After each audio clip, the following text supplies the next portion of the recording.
आज हम लोग जो आपकी सेकंड पॉइंट टू एक्सरसाइज है उसका कॉन्सेप्ट को डिस्कस करेंगे। ठीक है, सबसे पहले इसके तरह था इवेंट। अब इवेंट क्या होता है? देखो, इवेंट का सिंपल सा मीनिंग है, जब भी हम लोग किसी मैरिज में जाते हैं, ठीक है, तो मैरिज में क्या होता है, इवेंट्स होते हैं ना बहुत सारे। कहीं रिंग सेरेमनी है, तो फिर कहीं पर मेहंदी की रस्म होती है, कहीं लगन का एक्सेट्रा। तो ये सारे क्या है, एक पूरा शादी के छोटे छोटे इवेंट्स हैं। ऐसे ही जब भी हम लोग कोई भी कॉइन को मानो 3 बार टॉस करें, तो हमारे पास इसके अंदर भी अलग अलग इवेंट्स होते हैं। इवेंट्स का मतलब बेसिकली क्या है कि आपसे कोई गए कि हमने क्या किया कि 3 बार टॉस किया किसी भी कॉइन को, ठीक है, तो उसके अंदर इवेंट ई रिप्रेजेंट करता है कि तीनों हेड है, ठीक है, E2 रिप्रेजेंट कर रहा है तीनों टेल है। तो उसके लिए हमारे पास सैंपल स्पेस क्या हुआ, मान लो जब E जो है वो क्या रिप्रेजेंट कर रहा था कि ऑल हेड्स को क्या कर रहा है, रिप्रेजेंट कर रहा है। E के लिए इवेंट का क्या लिखोगे, H और H, ठीक है।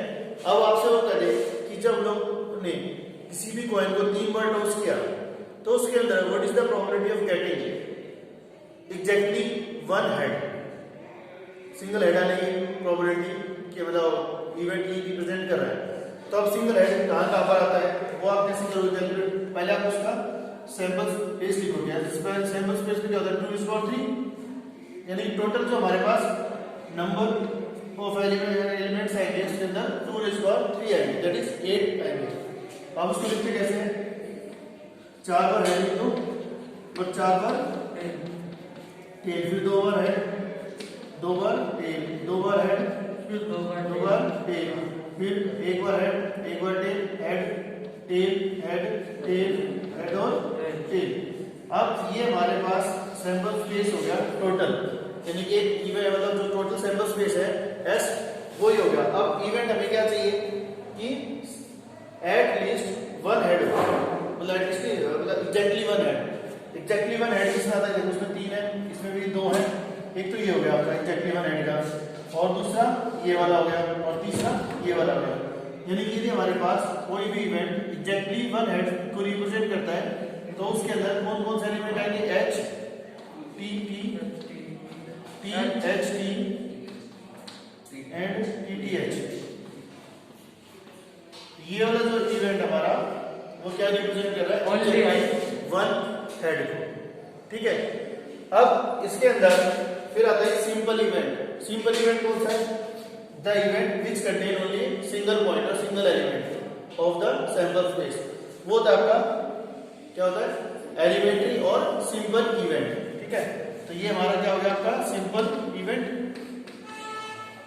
सिंपल या फिर एलिमेंट्री इवेंट भी हो सकते हैं उसको। और ये हमारा हो गया कंपाउंड इवेंट,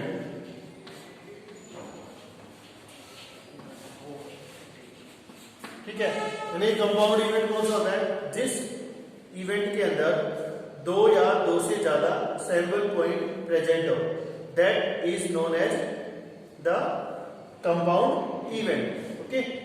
उसके बाद जो हमारा नेक्स्ट आता है कि impossible and sure event. Impossible event कौन से होते हैं कि जो सैंपल स्पेस में वो पॉइंट ही ना हो, ठीक है, यानी कि वो वाले पॉइंट्स जो सैंपल स्पेस में ना हो, वो आपके इम्पॉसिबल इवेंट हो गए।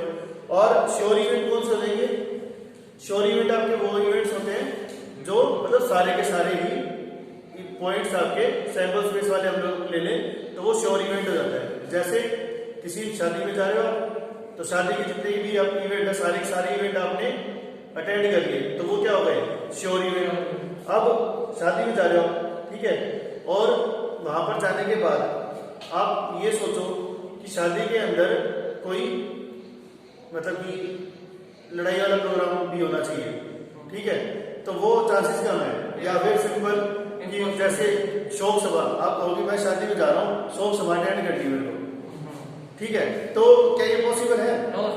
नहीं है ना। तो this is the impossible event. किसी मैरिज में आप जा रहे हो और वहां जाकर के किसी से पूछो कि भाई साहब यहाँ पर शोक सभा कहाँ पर लग रही है, तो वो आपकी शोक सभा उठाएंगे, तो वो एक इम्पॉसिबल इवेंट होता है, ठीक है। और पॉसिबल इवेंट क्या है, शादी में जा रहे हो, जितने भी इवेंट्स वहां पर है सारे के सारे आपको अटेंड करने हैं, तो वो क्या हो गए, श्योर इवेंट हो गया कि भाई मुझे तो सारे ही अटेंड करने हैं, क्लियर। तो ये आपका श्योर इवेंट था और एक इम्पॉसिबल इवेंट। क्लियर हो गया।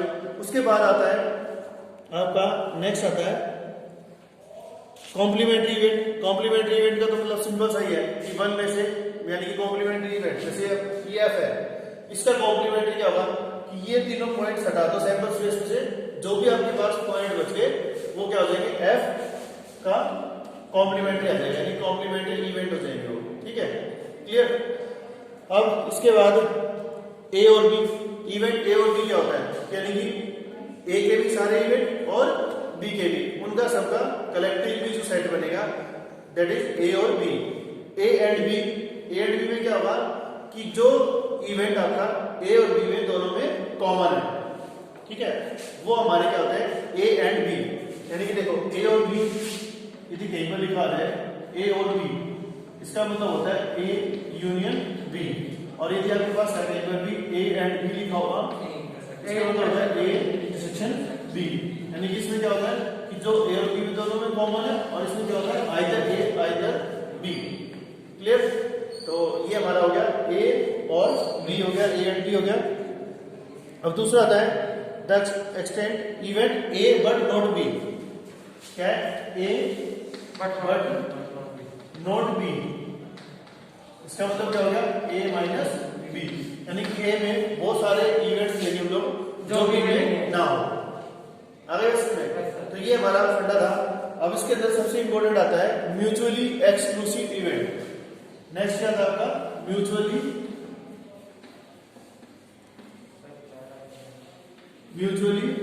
Exclusive event. ठीक है, तो म्यूचुअली एक्सक्लूसिव इवेंट सिंपल होता है कि A intersection B equal to 5। यदि आप A intersection B equal to 5 है, then you can say that कि A and B are the mutually exclusive events. ठीक है, तो एक्सक्लूसिव म्यूचुअली एक्सक्लूसिव इवेंट का फंडा क्लियर हो गया। इसके बाद नेक्स्ट आता है exhaustive events. Exhaustive event A B C are the exhaustive events if A union B union C is equal to S. ठीक है, तो एग्जॉस्टिव में क्या होगा, A union B union C that is equal to S है आपका, यानी sample space है, तो A B C are the exhaustive events. यानी कि एग्जॉस्टिव इवेंट्स क्या होते हैं, ये क्लियर हो गया, सब कुछ क्लियर है से। अब सिंपल सा आपको कोई भी क्वेश्चन गिवन हो मान लो, उसके अंदर वो जो भी कहता है उसके अकॉर्डिंग आप करते जाओ। जैसे कहता है फर्स्ट क्वेश्चन में a die is rolled, let A be the event die shows 4 and F be the event die shows even number, are E and F mutually exclusive?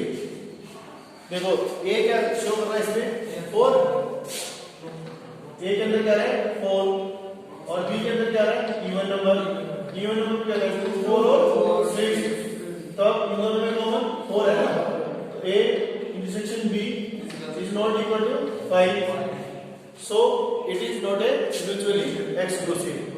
ठीक है ना। ऐसे करके हम लोग सारे क्वेश्चंस की प्रैक्टिस करेंगे, और फिर भी कोई डाउट आता है तो आप मुझे व्हाट्सएप पे कॉल करके पूछ लेना। ठीक है, ओके, थैंक यू।